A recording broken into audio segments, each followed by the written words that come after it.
Nation resolution, but until today, that promise has not been delivered to them. And that's why we have what we call it an ongoing civil war in Kashmir. The people are resisting the Indian illegal occupation, but India has been hiding under many pretexts, the war on terrorism, and of course declaring that there is much to do, the unrest is much to do with the Pakistan supporting the jihadis. To really unpack all these things, we have a very, very proficient panel. But what we're going to actually focus on today, the phenomena of a Kashmiri half widow. The half widow, what is a half widow? Those are our brothers, those are the young youth, those who went to fight against the Indian resistance. That's the way that we have in South Africa. The Nelson Mandela took the arms when he see there was all the decent ways, all the legal ways was exhausted, and they could not see ANC will be able to bring the peace to South Africa. Then of course they took the arms, and exactly what's happening. The resistant fighters are fighting. Those are now being labeled by the India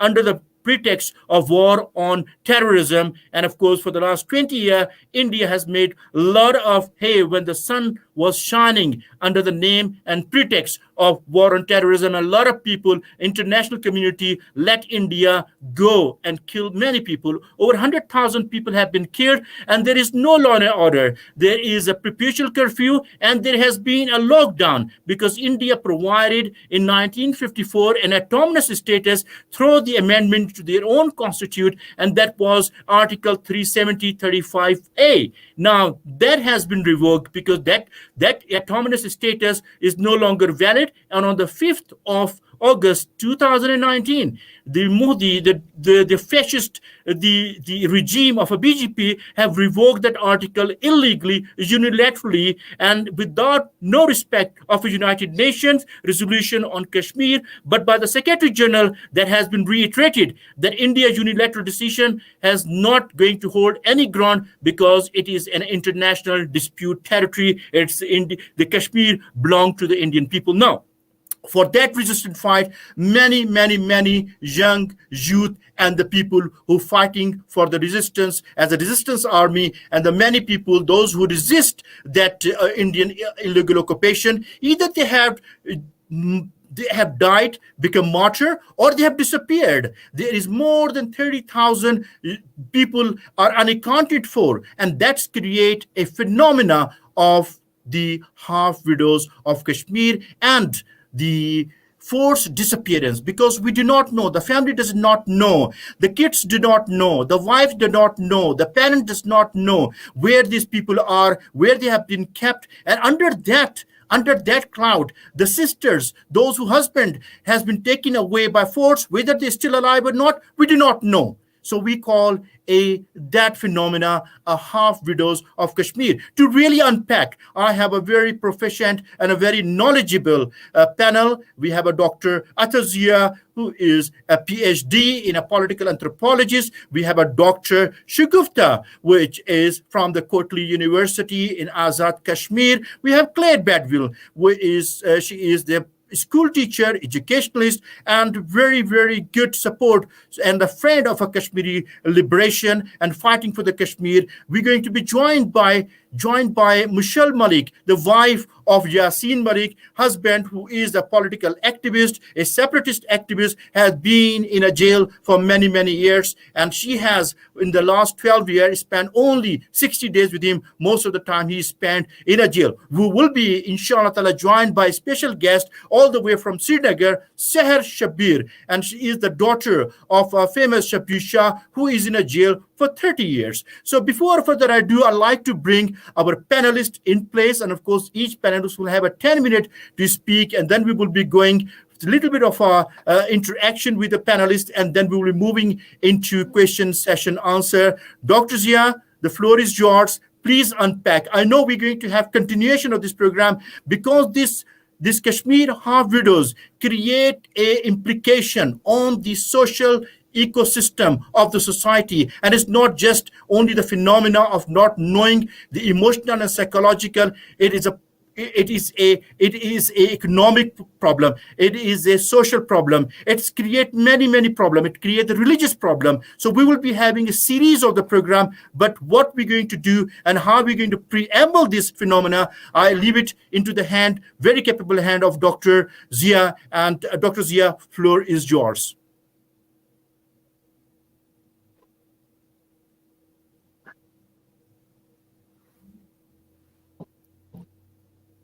Dr. Zia, I cannot hear you. Can you please unmute your mic? I'm sorry. Yeah, I didn't know that I was still mute.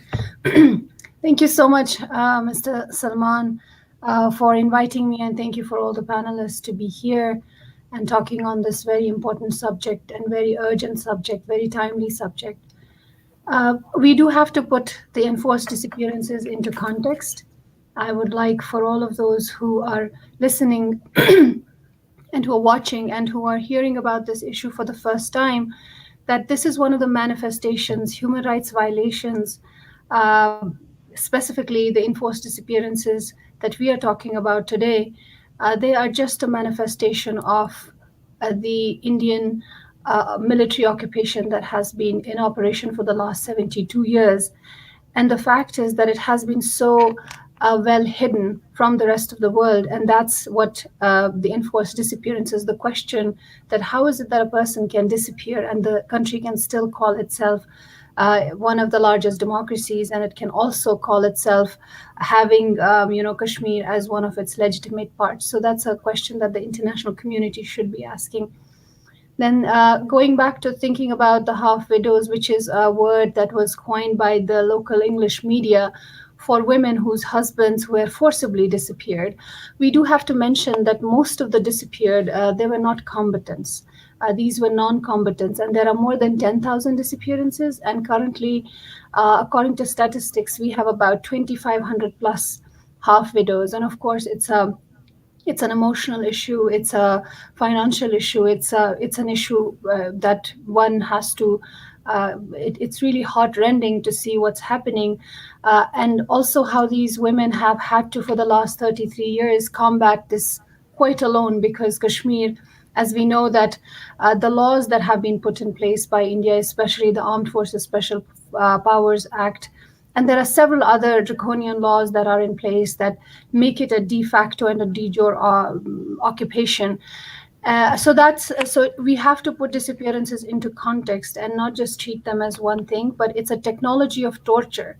It's a technology of penalization that the Indian occupation has meted out, and it's one of the technologies of torture. As we see, the enforced disappearances were mostly prevalent in the 90s, and they went on till the early 2000s as well. But right now, we see there are different technologies of torture in operation. So it should be seen as one of the tools that the Indian occupation uses on Kashmiris as a representational and as a manifest threat to the society if they are asking for their right to self-determination and independence. So that's the brief context that I wanted to put out and kind of give an idea of how to see and how to contextualize this issue, this very grave human rights issue. So then the second thing I also wanted to say is that we have to start thinking about India, and I think it's very important to put this message out for the international audiences. When they think about India, they think about a lot of things. They think about ahimsa, which is non-violence. They think about Mahatma Gandhi's philosophy and all of that. But that is not the Kashmiri vantage. Kashmiris from 1947 onwards, as they were illegally occupied by India, have lived in a very brutal direct and indirect military violence, and that has been invisibilized because the other thing that India used was it used the politics of democracy. It used democracy as a tool. It weaponized electoral democracy to tell the world that Kashmiris are taking part in elections and Kashmiris are moving towards integrating with India. And we know that it took them 72 years to forcibly annex India again in 2019, as you already said.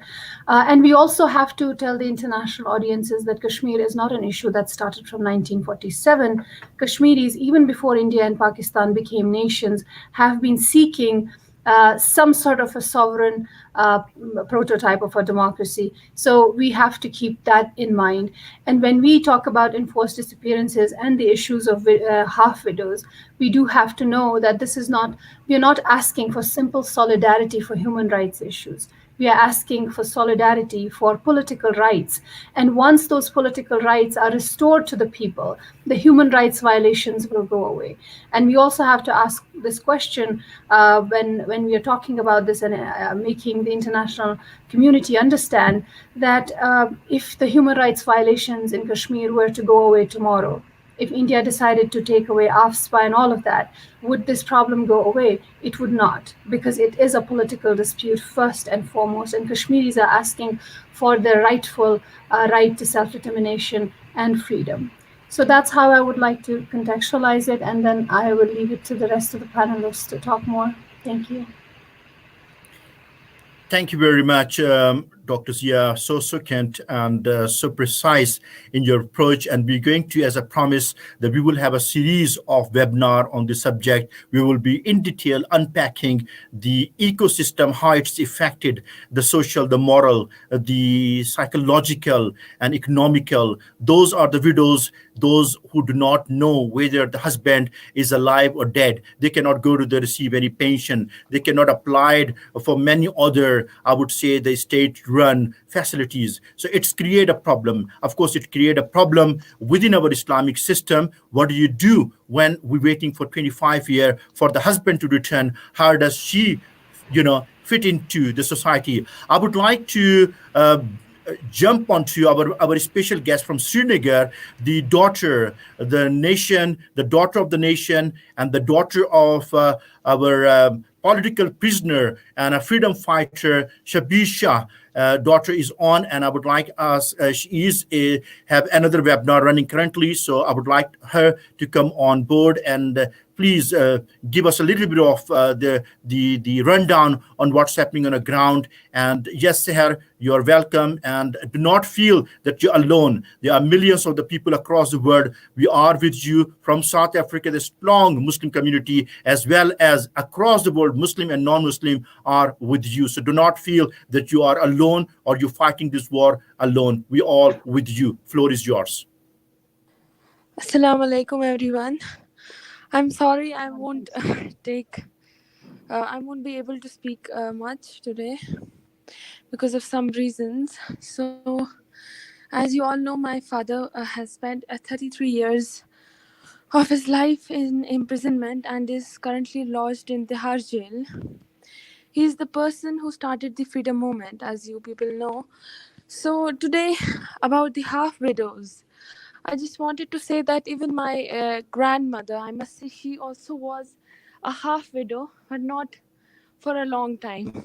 But she also has been through that phase because the police was, my father was only 14 when he was first arrested, and police was in search of him. So the police came and raided my father's house, and they took my grandfather away, and nobody had, out of nowhere they had taken him, and for many days nobody had an idea whether he's alive, where is he, how is he.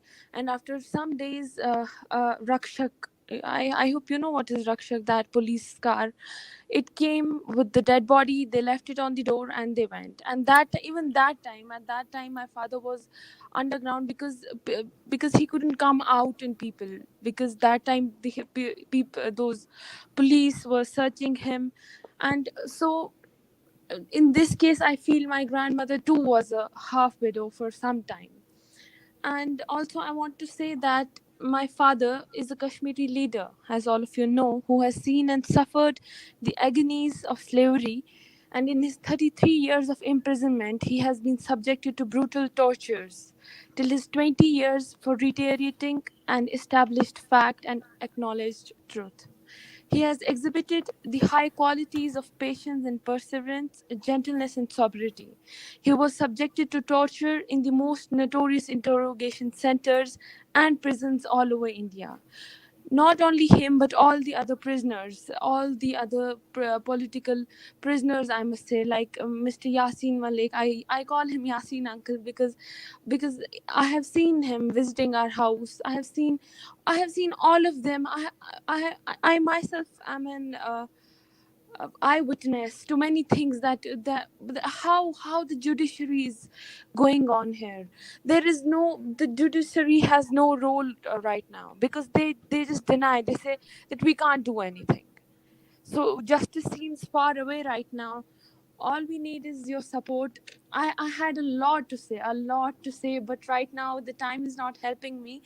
I had a lot to say, but inshallah, soon when I get a time, or soon when things will get better, I will come up and I'll say a lot, because I have a lot to say. As I mentioned, that because of few reasons, I'm not able to speak up properly.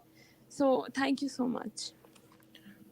Jazakallah khair, Afreen, Afreen, Afreen, the courage, the courage, the courage. May Allah Ta'ala protect you. May Allah Ta'ala, give you the wisdom, give you the strength, and do not feel for a 1 second that you're alone. Our praise, as far as from the savannas, the jungles of South Africa, is with you, from the mountain of Alaska, from the Colorado desert to from the Islamabad. We are with you in every single detail. That is definitely a very heart wrenching account of the people those are living on a ground zero. And my sister, you are a courageous.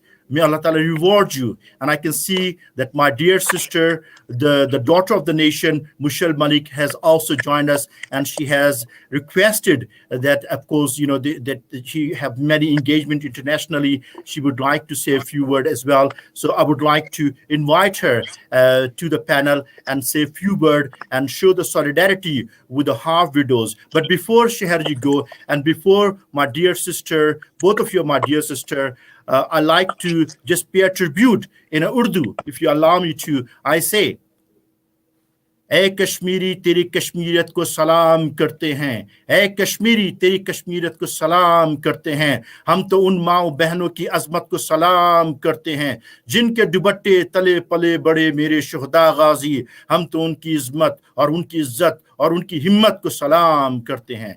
So, this is my gratitude, and this is the way I feel, that it is you who giving us the strength. It is you who's giving us that hope that we must continue to fight, because of you standing in South Africa. When the Nelson Mandela was behind the bar, it was the Women League, ANC Women League, the Winnie Mandela run the campaign, and that was seen the victory. It was the Women League, those who marched in 1956 to the Union Building, and that was the time turning point for the South African history. They said in Africa, you hit the woman, you hit the rock, you are solid as the, I would say, Himalaya Kash mountain. Your courage and your strength is giving us a strength. So before further ado, I would like to ask Honorable, my sister, from all the way from Islamabad, Mushal Malik, to say a few words in the solidarity and also explaining to us the pain of a half widow. Assalamu alaikum wa rahmatullahi wa barakatuhu.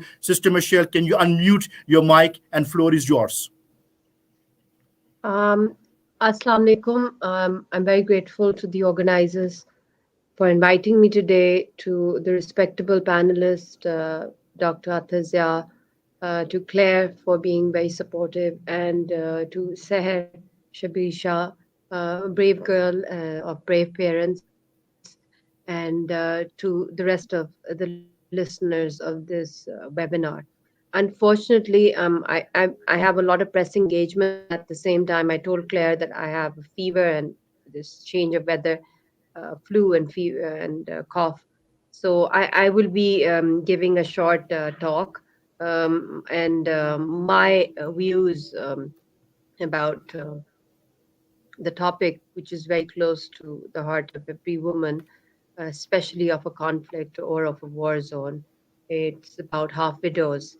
And I think a lot of women in conflict zones, or even women around the world, if we talk about them, the challenges that women have faced over centuries and have fought for their rights, for rights of equality, and against harassment and sexual harassment and all forms of ways through which our rights have been violated globally.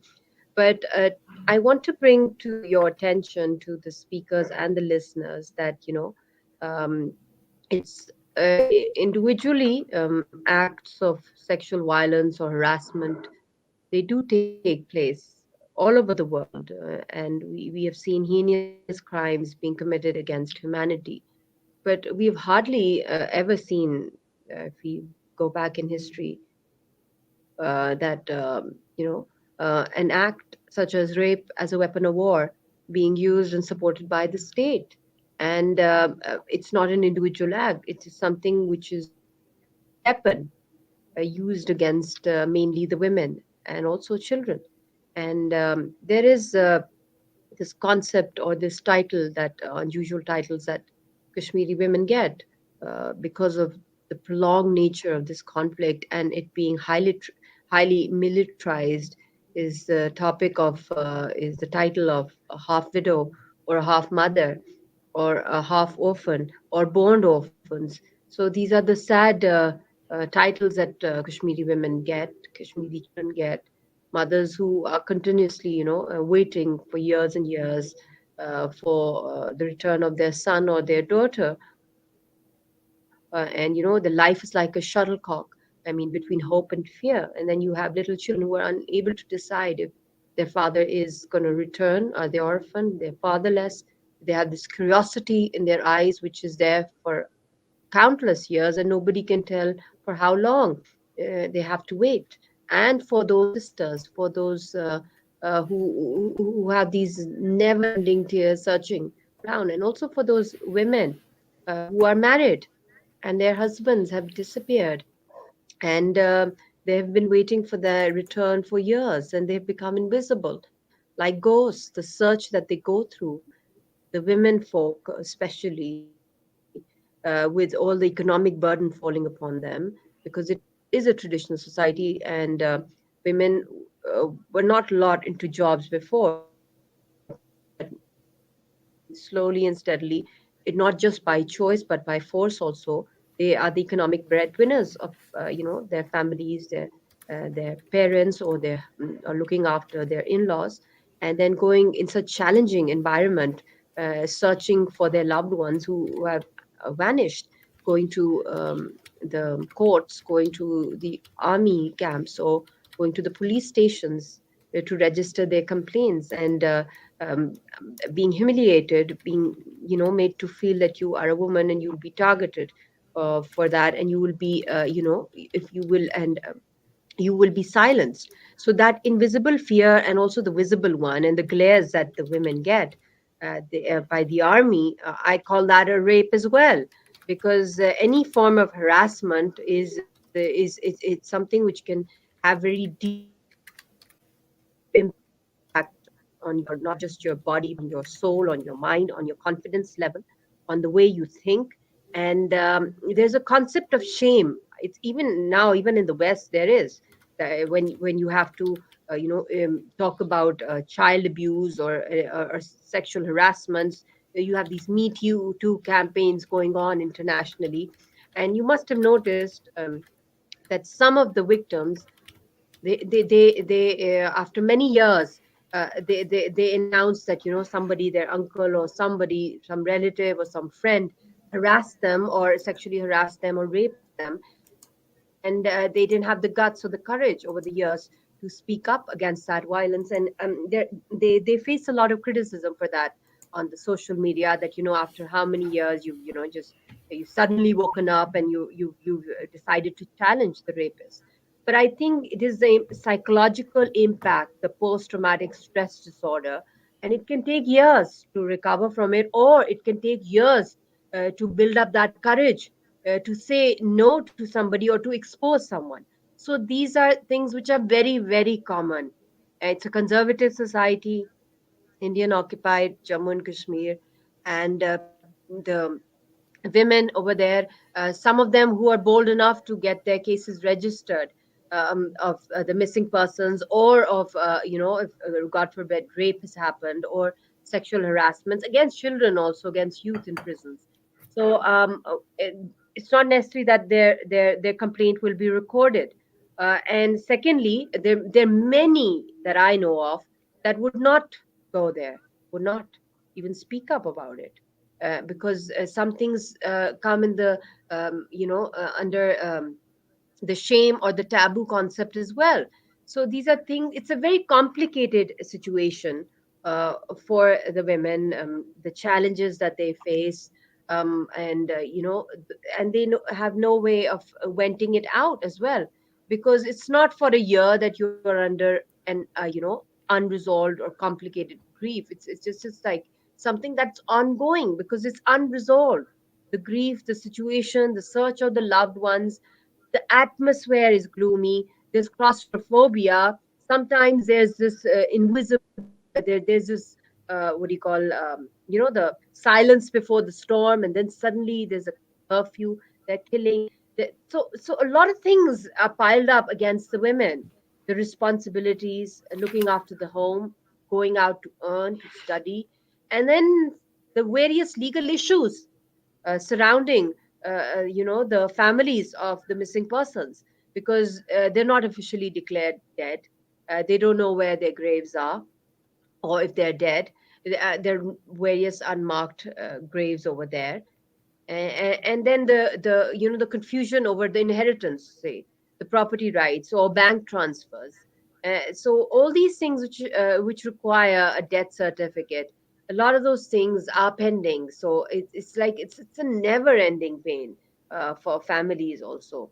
And then the legal battles for searching, as I mentioned earlier. So that, the trauma, the socio-economic political conditions, and we have many international laws to protect women against violence, especially in conflicts and anywhere at all. And then UN has already defined it very prominently, that any act of gender-based violence that results in or is likely to result in sexual, mental, or suffering to the women, including threats of such acts, all these can be considered as grave crimes. And the rape against women in Kashmir as a strategy of state terrorism. It was in the international criminal tribunals on Yugoslavia and Rwanda, which were the first ever to define rape as a systematic use of war weapon against humanity. So it's a war weapon, and the Rome Statute of International Criminal defines that rape, sexual slavery, enforced prostitution, forced pregnancy, enforced sterilization, and any other form of sexual violence is of comparable gravity as a crime against humanity, and which, when committed as a part of a widespread or systematic attack against civilian populations. So this is a grave act, and it is instilled over here, this act, basically to humiliate the public, the civilians of that area, to dominate, to instill fear. So it's a game of fear, and forcibly to try to relocate civilian populations or to ethnic groups. So all these things are documented. There are rights for women, which unfortunately in Kashmir you would hardly see that the rapist or the killers being ever punished over there because of the immunity of the draconian laws. So it's something where unless and until we don't focus on the core issues, and I believe that um, there's no way of recovering from the trauma, the post traumatic stress disorder, because the environment as such is so unhealthy for the women to grow, to feel peaceful, to be relaxed. So it becomes very sensitive. I think we because the core issue is so chronic, and it is the oldest pending issue in the UN agenda, that the world fails to realize that there are living human beings living there, unarmed, defenseless, and they want this issue to be resolved because it's taken such a heavy toll on so many generations over there. And I think it's not something which is impossible. It's enshrined in the UN. They want freedom, which is the right to choose, the right to self determination. That's the right that they should be given. And Kashmiris want a peaceful solution. They have never ever been a hurdle for any dialogue between India and Pakistan. But unfortunately, it's been over 50 years, and it's been the shelf life of dialogue has expired because no substantial results have come out of it. So I don't know when the world will decide, especially the UN, to take action against these war crimes that are being committed against Kashmiris, and they be given that right that is the right of every human being according to the Universal Human Rights Charter. Right now, my husband's locked up in Tihar. Many youngsters, many leaders, many people are locked up, and women, children, and youths in torture cells, and their families do not have access to them. They don't have that legal rights. And Yasin's in a death cell, and his health is already very fragile. But as a woman, I'm practically a single parent, you know. We are a divided family, and whenever I would go there on a visa, he would either be, in hideout because he'd given some call for protests against various violations happening there. Then for weeks he would disappear, or when he would come out, he would be locked up, taken to a police station or central jail. So we hardly got time to, be together in this marriage of like 12 years. We've hardly spent 60, 65 days together.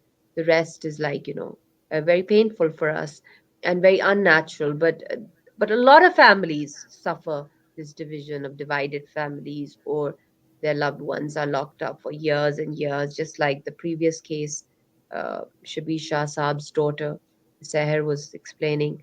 So I can understand, she can't talk with full freedom. They cannot because they are always under the radar. I'm in Islamabad, so I'm talking like this in more detail. But I can understand, and I'm suffering for that as well. My husband is suffering, and I'm living a life literally of a half widow because I haven't been able to speak to my husband. I mean, for over 2 years. I mean, the basic rights of a prisoner in India as a signatory to Geneva Conventions, and I'm not getting that right to speak to him on the phone or to have a video conference with him, and he's not being given any rights. So I mean, how would he get this right as well? And our daughter is really, naturally she's upset. She's missing her father. She's only 8 years old, and she saw her dad when she was just 2 years old. So these painful divisions, and then becoming practically a single parent, the responsibility on a woman. And there are many times that it's very tough for me that, the trauma that we live in. I mean, the trauma attacks one keeps getting, that, oh, you wake up one day and, maybe, your husband is no more. That fear that keeps, it stays with the women, and I go through it as well. And the distance makes it even more painful for us. So these are things which need to be addressed by the world bodies. This is such a fragile, and it's just such a sensitive area. It is not just about Kashmiris living there. It's about the whole region's peace, which is linked, connected with this. And then there are the three nuclear countries, loggerheads: India, Pakistan, China. Now the case becomes even more complicated. And there are economic interests of China with the CPEC and the Silk Route. So and then what's happening in Ladakh, and then you have the fascist regime in India. I mean, it's even against their own constitution, the secular fabric. So a lot of things are, very tense. But I'm glad that, there has been an LOC ceasefire pact. I welcome that I hope, because I'm always very, very, I feel that it's very important that we all internationally also work towards global peace. And this is one of the most dangerous uh, areas of the world that could explode, God forbid. Like 2 years back, there were nuclear codes exchanged between India and Pakistan. So we must But concentrate on the core issue.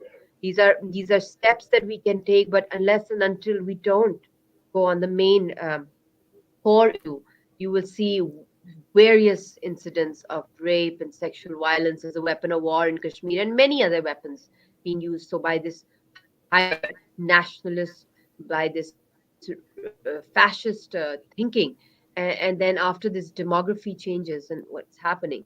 So I really hope that there is international outrage on this, and Kashmiris have been fighting for their right for the past 7 decades, and Thank they'll you, continue fighting Baji. for their right to identity. Thank you. Thank you very much, Baji, because we have a little bit of a time constraint because it is the live radio coverage going around the world. I'd like to say thank you very much for, even if you have a fever and you're not well, going through a lot of psychological trauma at the moment. It is not easy for 12 years of the marriage and spending 65 days. Really, all the Muslim world, including the civilized world, must hang their head down, not only because of the Mushal Malik, but all the women's, those are going through this trauma. We talk about in the West, in our civilized world, about the gender-based violence, including in South Africa, but what solidarity has been offered from South Africa or from the Western world to the women of Kashmir. I think Baji Michelle and Sister Michelle has left so much for us to think about it, and maybe we start showing the solidarity toward the people of Kashmir. We will continue to inshallah engage you. But once again from us, thank you very much for joining us. Our next guest speaker is no unknown person to the cause, very, very prominent, internationally known activist for the Kashmir, Dr. Shugufta Ashraf. Dr. Shugufta Ashraf is an educationalist, public administrator, head of the Department of Banking and of Finance, University of the Kotli Azad Kashmir, Azad Jammu Kashmir, director of a Geneva Business School and the Economic School of the Geneva in Switzerland. And she is a very, very, I would say, active in the activism for the human right defense for the Kashmir and especially for the women right of the Kashmiri people. Dr. Ashraf, floor is yours. Thank you very much, the organizer and my really good friend and the friend of Kashmir, Mr. Khan, for inviting me. Mr. Khan, this is what a very well in time seminar you are organizing, because the women all around the world are celebrating International Day, although it's a complete month in which women all around the globe are celebrating this day for their rights and all. But the irony is that we have dozens and numerous resolutions, conventions, articles and reports and UN reports and everything in hand. But even then, the women of Indian occupied Kashmir, the widows of Indian occupied Kashmir, the half widows of Indian occupied Kashmir, and the girls of Indian occupied Kashmir are still unheard. I mean, they are unnoticed by the UN mechanism and international fora. And this point is very, very sensitive to the hearts of the women of Indian occupied Kashmir, that for women of Indian occupied Kashmir, all the laws are just dust for. And for rest of the world, if something happens with even animal, the whole world stands up for the rights of even animals. And for women of Indian occupied Kashmir, all are silent. They have their vested interests. They have the business ties with India, and they are not even ready to hear the cries and the voices of oppressed and suppressed women of Indian occupied Kashmir. This is a real irony, and we really have to work on it, that what is actually the cause behind that. So the decades of conflict have left Kashmir completely devastated, its population profoundly and violently affected, and the future generations are completely bleak. Besides consuming Kashmiris, 3 generations of Kashmiris, the long drawn conflict hangs like a sword of Damocles over their heads. The life of Kashmiris is sadly crippled by this protracted dispute. Over the passage of 73 years, Kashmiris find themselves trapped in the vortex of violence. We have 2 reports of Office of the High Commissioner for Human Rights in hand, where these reports contain the reference of systematic rapes and gang rapes and sexual violence and everything in hand. But even then, the world is silent on this particular subject. Apart from uncounted deaths and destruction. Violent conflict has created a humanitarian calamity of widening proportions. Systematic violence and state repression have inexpressibly affected the impacted every segment of society. The fact remains that no facet of life in Kashmir has been left unaffected by the brutal war that India has imposed on it. However, being a vulnerable segment of the society, women and the girls in Kashmir are worst victims of direct and indirect forms of violence, which the prior speakers have explicitly elaborated and defined different phenomena, which has left indelible imprints of conflict on their memories and minds.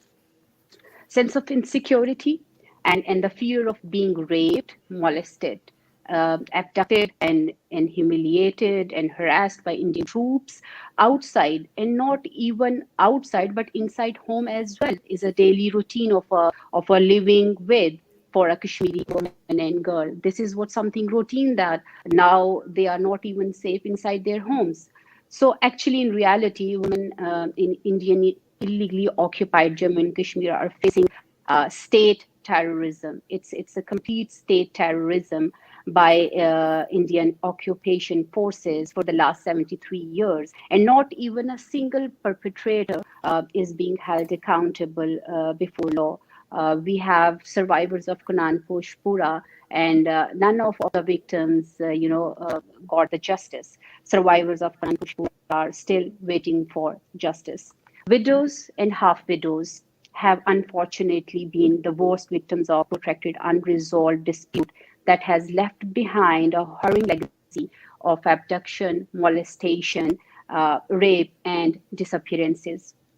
As a resulting of conflict and bloodshed and sexual violence and disappearances have shattered the lives of women, so much so that 36% of women in the occupied Jammu and Kashmir suffers anxiety disorders, as Michelle rightly said. We have as I said, that we have dozens and numerous resolutions on women's peace and security. In 2000, the Security Council adopted resolution, the FEMS resolution 1325 on women's peace and security, followed by a number of resolutions on women's peace and security. Then again in 2008, adopted a landmark resolution 1820 of 2008, the first devoted to addressing the sexual violence in conflict situations. And the subsequent resolutions are 1888 of 2009, 1889 of 2009, and 1960 of 2010, focused particularly on preventing and responding to the conflict related to the sexual violence. And as I just mentioned, that two successive reports of the Office of the High Commissioner contains specific references to the mass and gang rapes incident in the occupied Jammu and Kashmir, along with other HR abuses.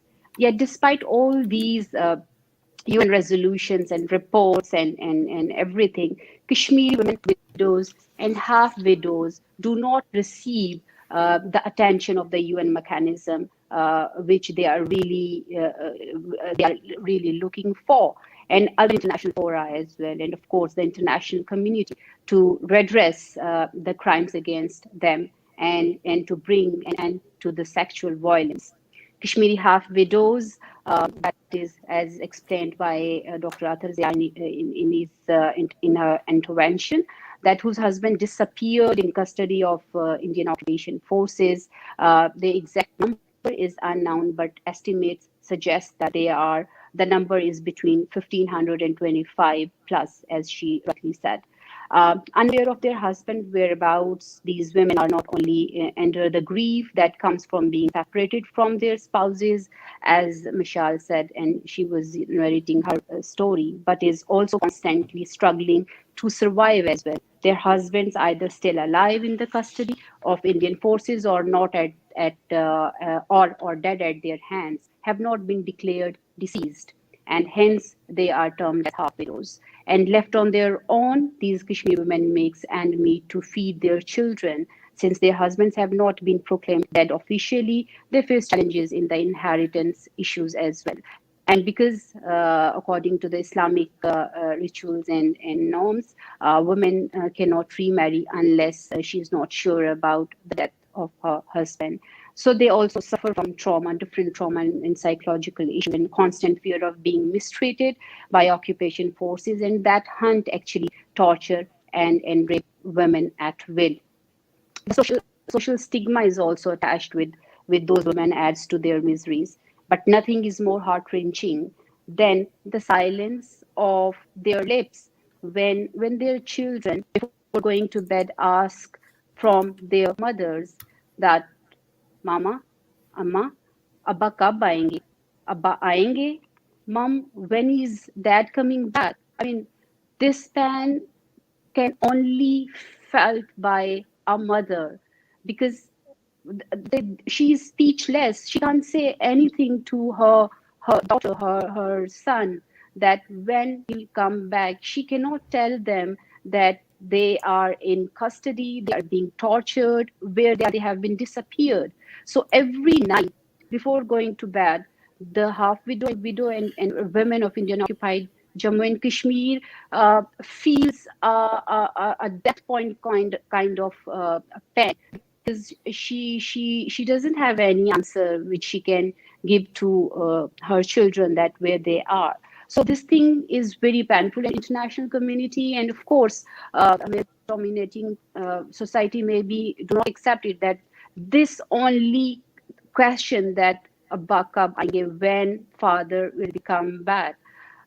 This is equal to the death of a mother every day. That means she's dying every night, she's dying every second, she's dying every minute. So the horrors of women who suffers in the absence of their husbands are often left unnoticed. The untold and unheard stories of Kashmiri's half widows. There is story of every woman who is living in Indian occupied Kashmir. When you will talk to each and every woman, you will find a complete story, and you will come to know that this is the point where you can do anything for the sake of your family members. And these brave, I must salute that the brave women carrying on despite all odds, and they are exposing their stories, the real stories, what they are experiences at each and every forum. I mean, they go door to door and they share their stories, that what is happening with them. Their resilience is unmatched, and the struggle is unrivaled. Before ending my conversation, I would say that uh, Kashmiri women conflict-related sexual violence is a call for a global action. We have dozens and dozens of resolutions. We have everything in hand, but unless the real action would not be executed, the miseries of women of Indian occupied Kashmir cannot be ended. And for that sake, we need solidarity. We need strong networks. We need the networks of women who can communicate the voice of voiceless, the women who cannot even speak on social media, on different platforms, because they are all the time under the surveillance of Indian occupation forces. There's a virtual, there's a perpetual curfew. They cannot come all the time. If even they dare to come and talk about what they are suffering, they have to, pay the price for that. So we need strong networks. We need education. We need solidarity, because only solidarity can break the chain of occupation. And this is what the last hope is. As far as I'm concerned, I have all the legal testimonies in hand. I used to show, this is your article, this is your resolution, this is your convention, this is your agreement, everything. But I'm helpless for some instance at times, that I'm not maybe able to convince them that just go UN and stop these human rights violations and put pressure on India to make it stop. And then with strength and hope that together we can inshallah do it. This is the hope we Kashmiri women have been carrying on, and taking up, and going door to door, corridors to corridors, UN, and every available platform we have in hand. We try to Thank go there you. and talk that what the Kashmiri woman, what the Kashmiri girl is facing. So thank you very much once again, Dr. Han, for inviting me. Thank you. And one thing, please, I really want to mention here. The case of the association of these half widows and disappearances with the mass graves. As you all know that in Indian occupied Kashmir, we found unmarked massive graves there. So the disappeared people, we believe that there's a need of DNA profiling of those who are buried in those mass graves. Who were those people? We suspect that all those people who have been disappeared will be in those unmarked mass graves. So I strongly request to the international community to put pressure on UN for the DNA profiling of the dead bodies who are buried in those mass graves. So Thank thank you you. very much, Mr. Khan, for inviting me. Thank you very much, Dr. Shagufta, and that's what was expected from a very active activist for the Kashmir, and for, especially for the Kashmiri women. You raised some very, very important points. Why the world is quiet? Why is the whole civilized world? It is an indictment on not only onto the Muslim Ummah, but it is on the entirely civilized world that when there is a mass rape and the Indian state using to terrorize the women in Kashmir, while there is a deafening silence in the power corridor of United Nations. Very important. And I'm going to leave all of our listeners with a one question. What are we doing for a solidarity with the Kashmiri people? And another question that I want to leave it with you. Then when the small child in Kashmir, Srinagar, asks the mother, when the father is coming back, just imagine what goes through the mother mind. I want to leave this into your thought process, and I want you to please come forward and show the solidarity with the oppressed people of Kashmir, especially the oppressed women of Kashmir. Thank you very much. I will ask all our listeners to please send us your comment so we will be able to see if we can answer some of the comments. But before further ado, I'd like to say thank you very much, Dr. Shagufta, for your insight. Very important. We will continue to have this program. As I promised, it will be a series of the program. But I would like to now invite our next guest speaker.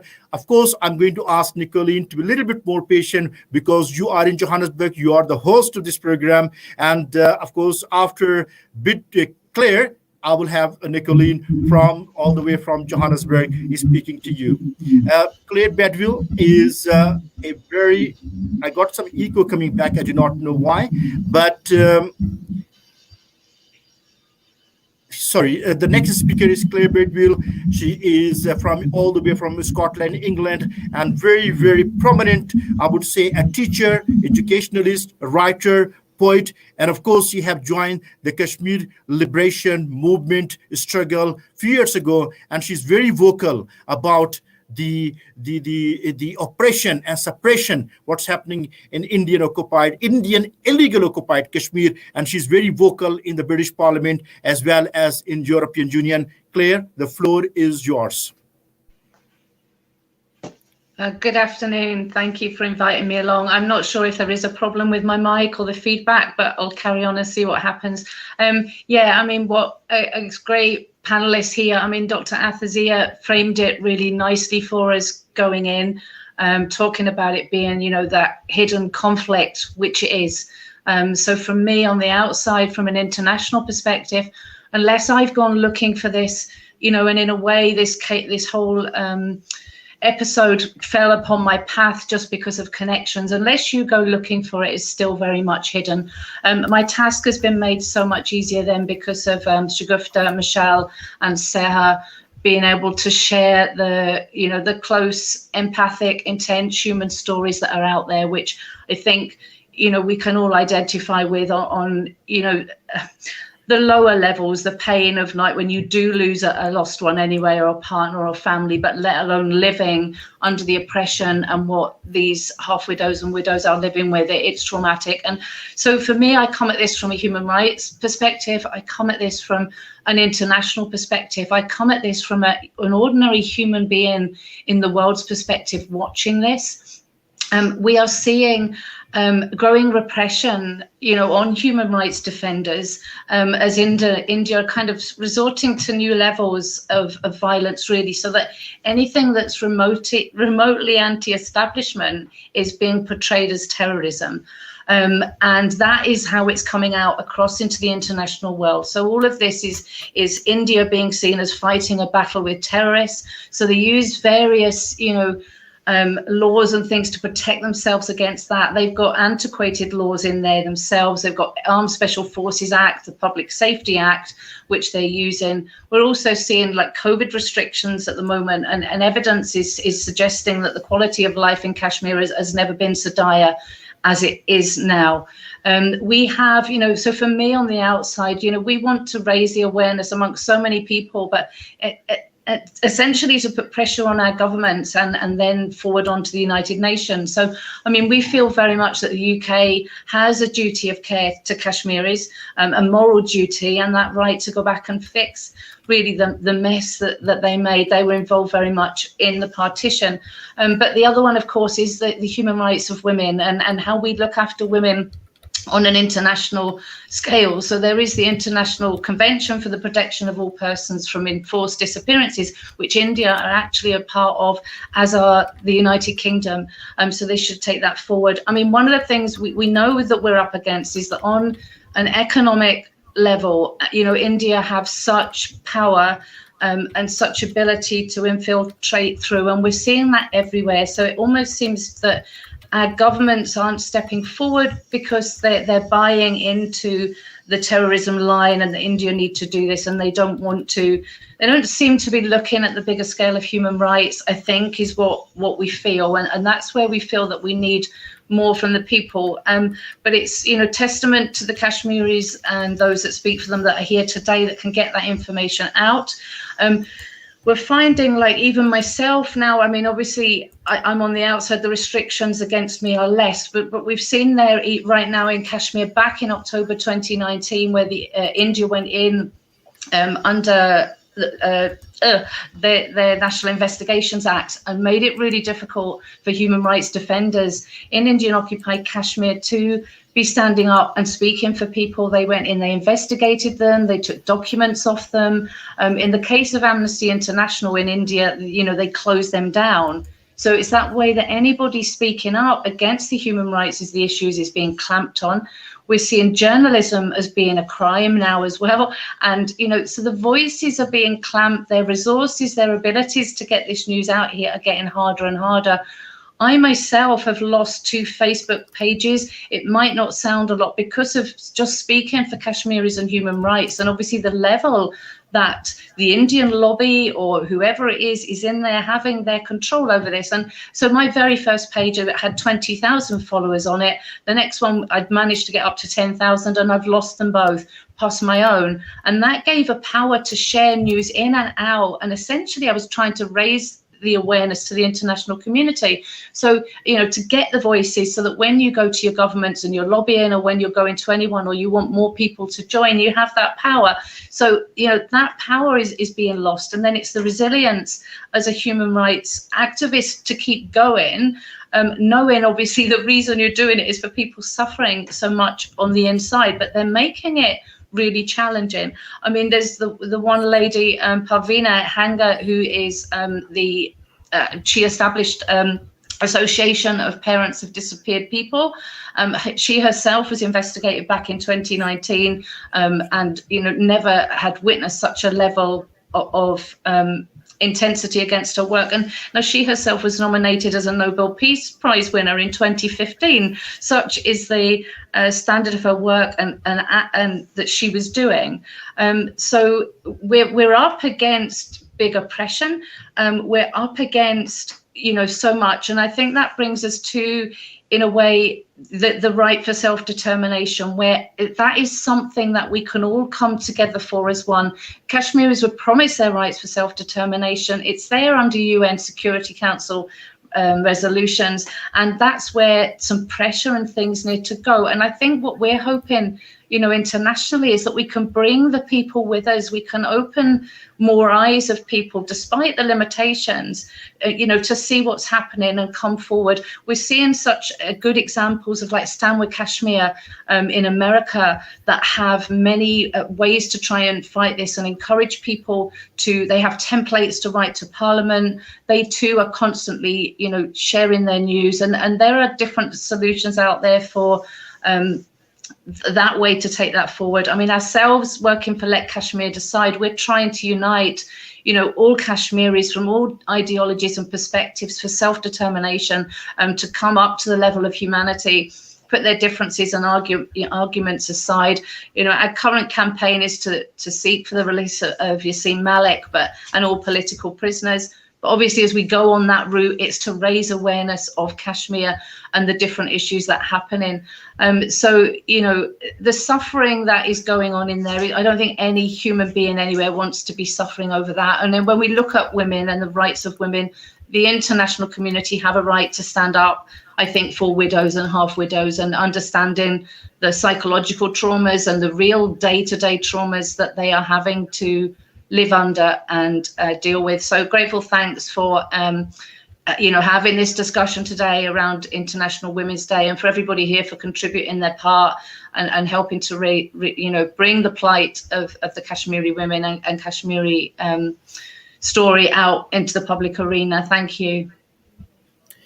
Thank you very much, Claire. Thank you very much for making a time available. And there is a huge echo coming through. I hope they can hear me now. Yes, I can. There is no echo. Thank you very much, Claire, for coming on and be bold and showing your solidarity with the people of Kashmir, even though you do not have relative, but you said very vividly that as the human being, as the golden thread that join us as humanity, that you see the injustices and you stand up, and more people like you need to be out there with a very much of a vocal about the issues. And what you mentioned is very, very prevalent, that it is in a hidden tragedy. It is a silent genocide in making. So much happening that the world doesn't know, because unfortunately is India control a mass market. It's in a huge market, and because of the international influence and their new liberalism and the political economy, nobody want to upset them, because they think that's a dumping ground for the product and their commodities. So India is making, I would say, the best of that situation, even though on the media and social media, as Claire mentioned, that has been India harassment doesn't stop there. But if we all stand up together in the solidarity, that's the storm that India will never be able to fade through, and we will be victorious, and Kashmir, inshallah ta'ala, will be free. I mean, I would like to now invite my dear friend, my comrade from all the way from Johannesburg. She is a very, very strong activist when it's come to the social rights and the social justice. Nicole is a social activist without a border and advocating for the social, economical, and political right for women and children across the globe. Injustices that what we were made to conform to by the systems knows no boundaries, and we have no limit. Moreover, the worship is of color, but we all need to stand up against this oppression. Now, further ado, I'd like to hand it over to Nicole. And Nicole is also a part of a United Front. She is, as I said, she is a strong activist for the women and children rights. Nicole, the floor is yours, and thank you very much for being so patient.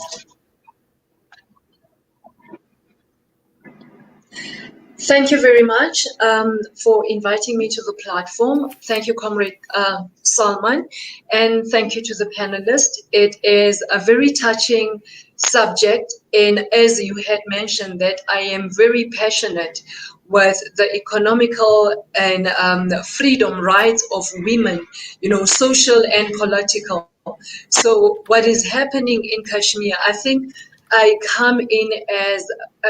come from a country that has a taught me about Ubuntu. You know, Ubuntu simply means you are because I am, and I am because you are. So because of that, it is easy to understand what the women of Kashmir are going through.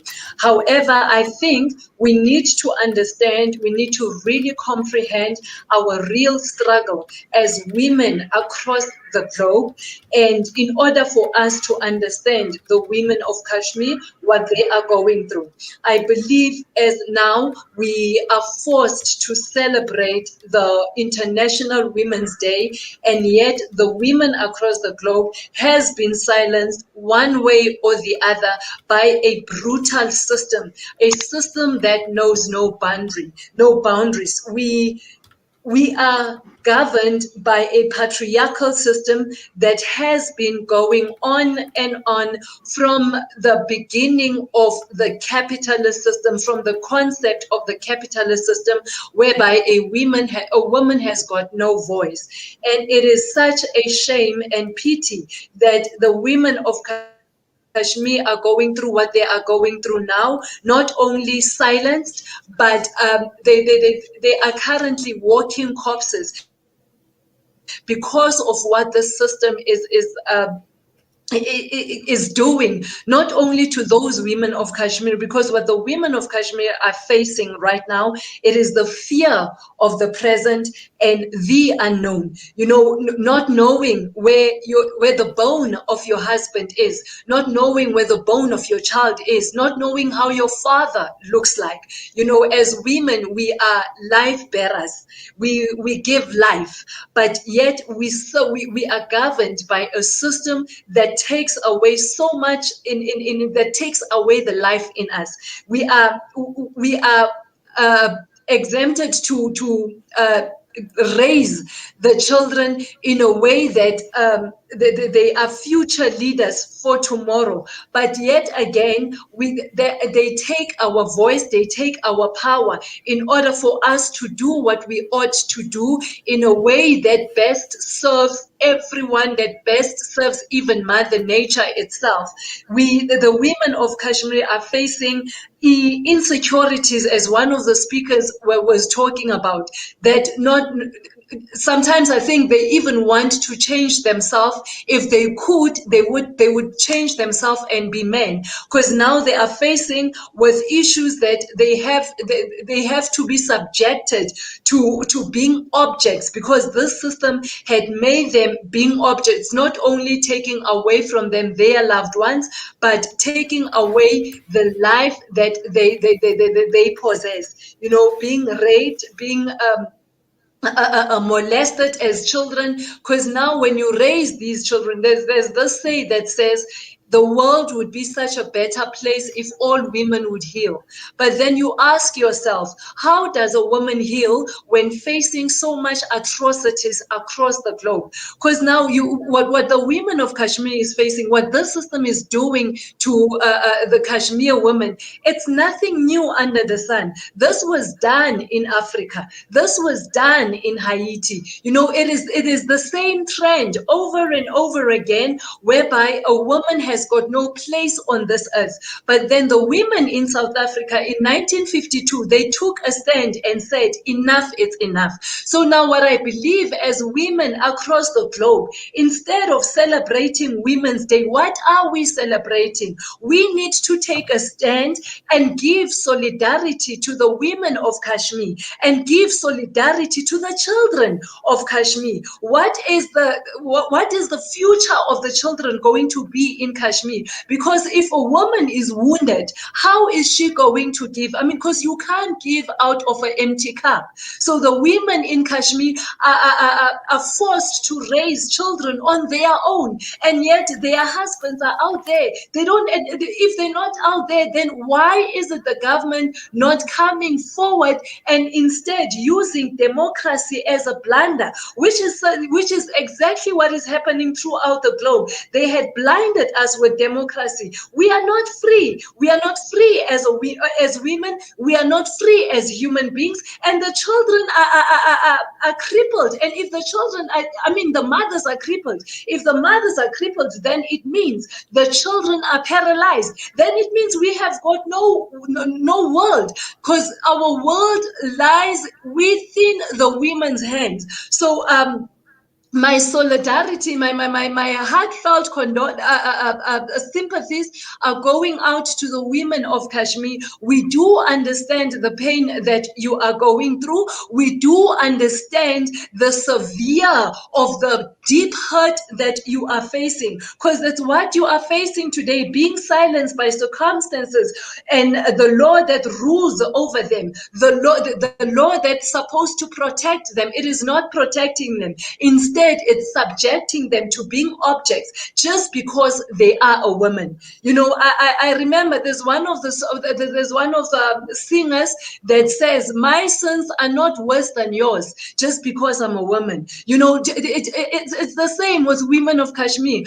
By taking the husbands, the fathers, the sons, they not only taking away these males away from the society, but they are actually killing the society. So if you are killing the society, what world are we going to have tomorrow? What world? Because now I can imagine a 12-year-old child in Kashmir, a 12-year-old girl child in Kashmir is afraid to get married, not because they don't want to get married, because there's no role models for them to see the beauty and the love of marriage. They are afraid to be raised as women because they see the pain and the sufferings in their mothers, in their grandmothers' eyes. So what world then are we bringing? And what world are these women teaching these children? So it is a messed up situation, either way that you look at it. So at the end of the day, we cannot celebrate Women's Day because there's nothing to celebrate at the current moment. In South Africa, we've got high rate of gender-based violence, whereby every single day a woman is killed. Every single day, every single hour, a child is missing. So we all face the same struggle because of the system. If we do not understand the system that governs us, we are fighting a losing battle. We need to come together all as one and fight the system that is taking away so much from us, and fight a system that has crippled our being to the core. Because at the end of the day, we need to know that because we are only governed by those that think of profit instead of thinking of human beings. Because if you look at the trend that they are taking in Africa, they did the same because of the South Africans' minerals. And you look at the beauty of Kashmir, then you would understand that it isn't about just containing the democracy or whatever system or political system, but it is about how thick is their pocket. It is about the wealth that they want to accumulate, robbing those that really needs to benefit from that wealth. So with that said, I stand in solidarity as a Black proud woman in South Africa. I stand in solidarity with the women of Kashmir. Your tears are our tears. Your struggle is our struggle. Forward with the women, because we do, as Comrade Sal said earlier, that in South Africa we say, you strike a woman, you strike a rock. So it is about time that women leave their skin color, women leave their statuses,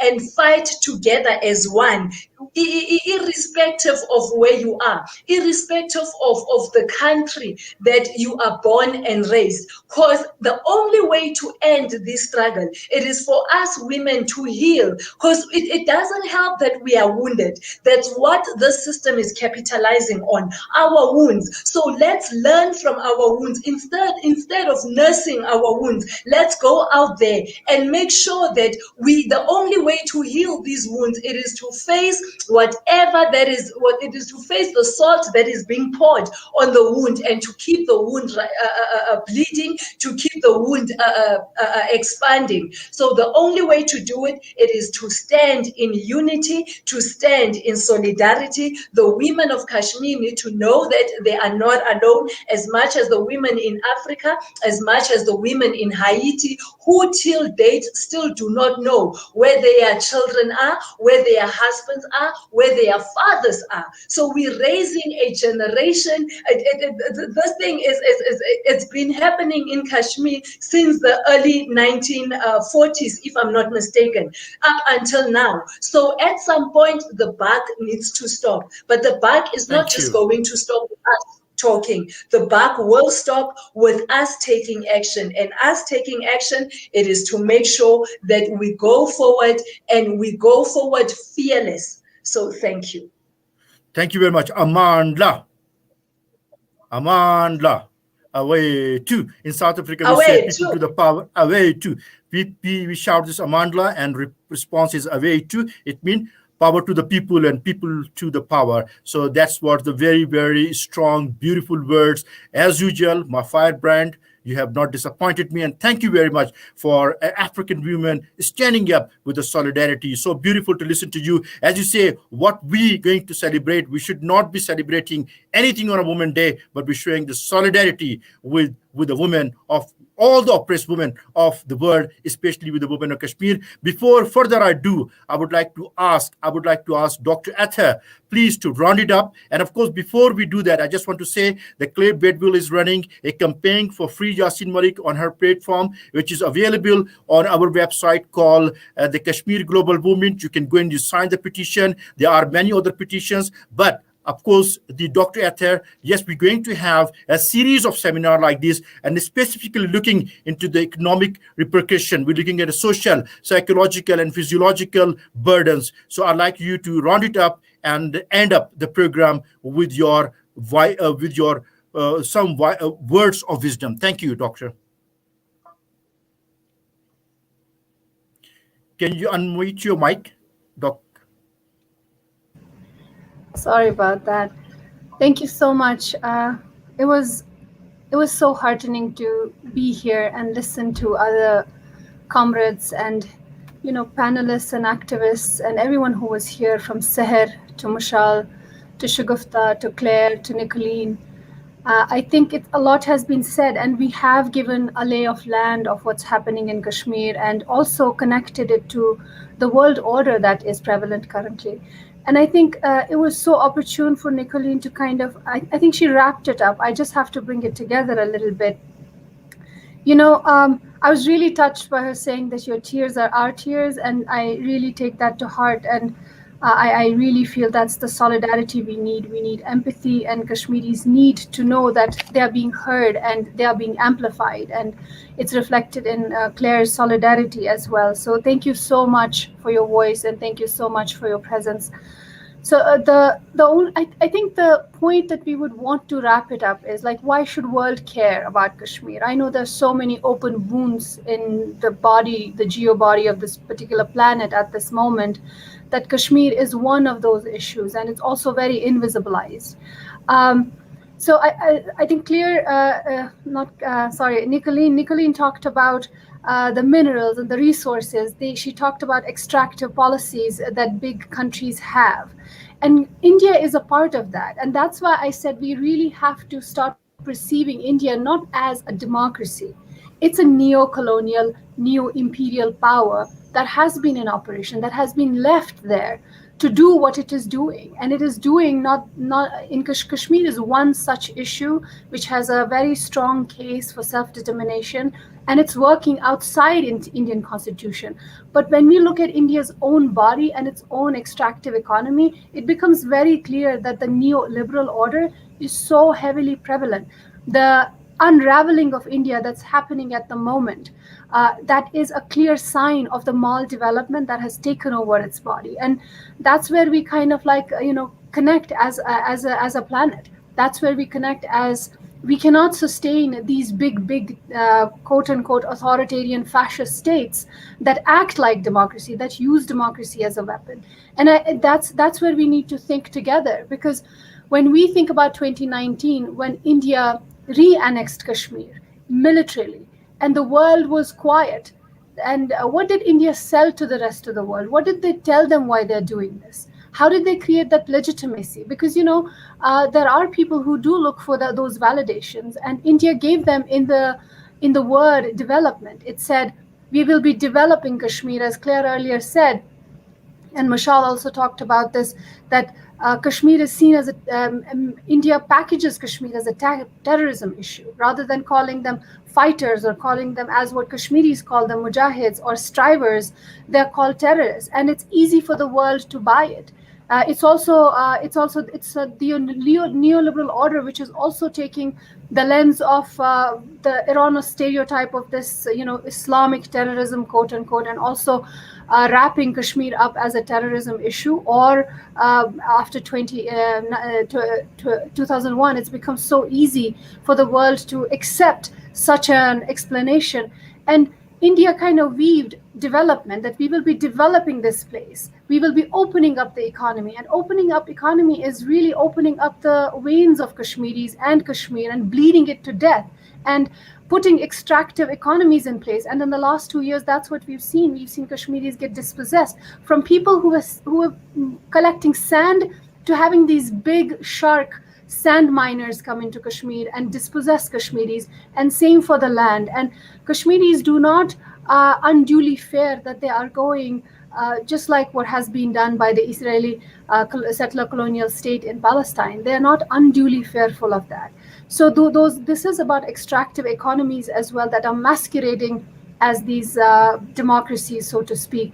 So on the other side of it is, I would also want to remind global audience or anyone who is watching us at the moment that we have to think India not just as a democracy that they have peddled so far, but as a neo-colonial state that is a neo-imperial state and has been acting like that with Kashmiris. And unless and until we do not tackle the political dispute of Kashmir, the human rights violations are going to continue. Even if they're going to ebb, it still is going to resurge, and that has been India's past. Kashmiris in every decade from 1940s onwards, and even before that, they were striving against the monarchies. But after 1947, they have in every decade strived and struggled against the Indian rule in different manners. And what we see now is that there is an armed resistance going on, but there is a lot of cultural resistance that the world should look at and try to understand. Kashmiris are writing, they're speaking, they're singing, they're doing every possible means of expression that they're using to tell the world that this is a political dispute and it needs to be resolved as soon as possible. And all my co-panelists, they have already laid out the UN resolutions, as Dr. Shagufta talked about, and she's given us a lay of land of how to tackle this politically through an international intervention. So I think we don't have to reinvent the wheel. I think we already know what Kashmiris want, and they've been giving their referendum in blood for the last 72 years and more. And that's what needs to be amplified, and that's what needs to be heard by the rest of the world. Thank you so much. Thank you very much. Thank you, Doctor, for your wise word and rounding up very beautifully. And of course, the essence of your rounding up is that India is using its new liberalism order with a political economy, its size of the market of 1.2 billion people. For the last 73 years, we've been always relying on a power corridor of United Nations, which have a two set of rules. One is anti-Muslims or anti-African, which when the African leader or Muslim leader did not obey with international law and order, there is always the allied forces bombing and turning the countries completely into the stone ages. But when it's come to the rapes and mass graves, there is no law and order, or no law become applicable. So this is the food for thought that we need to apply our mind to. And I would say for the 73 years, we've been searching our friends in the power corridor of United Nations on a top-down diplomacy, the top-down strategy, looking for the diplomacy, looking for the political solution. I think the time for a bottom-up strategy where the people-to-people solidarity, where the sister-to-sister solidarity, from the African women to the Kashmiri women, from the British women like a Claire to the people of Kashmir. I think this is the time that the international solidarity need to take a grip of what's happening in Kashmir. Otherwise, the silent genocide will be keep happening and we will not know. And the civilized world, my message to you, my beautiful people of South Africa, you have just come out from the ashes of a very brute oppression. Please offer the solidarity, because when the dust will be settled, and inshallah ta'ala, Kashmir with this decade, after the 70 year of the operation, will be liberated inshallah ta'ala in this decade. The what will be remembered, it will not be the act and the word of our oppressor and the enemies. It will be the quietness of our friends, and the quietness and deafening silence of our friends will be remembered. With that, I would like to say assalamu alaikum wa rahmatullahi wa barakatuhu. And once again, thank you to the Claire, thank you to Nicolene, thank you to Dr. Shagufta, thank you to Dr. Atta, as well as to the Michelle Malik and our dear sister, young sister and daughter, Seher. Assalamu alaikum wa rahmatullahi wa barakatuhu. God bless Kashmir. God bless South Africa. Aman Allah.